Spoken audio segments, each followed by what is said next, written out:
Oh, it also has almonds on it. I forgot to tell you that. The strawberry first.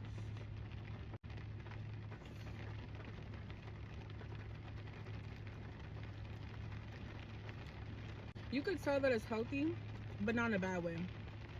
Like you could tell that, like if you go to Smoothie King or like any other type of smoothie place that sells acai bowls, you can kind of tell that it has sugar in it.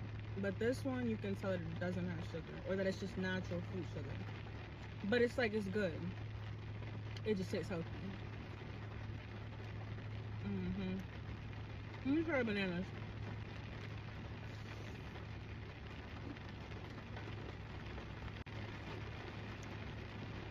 Bananas are my favorite. Yeah, this is good.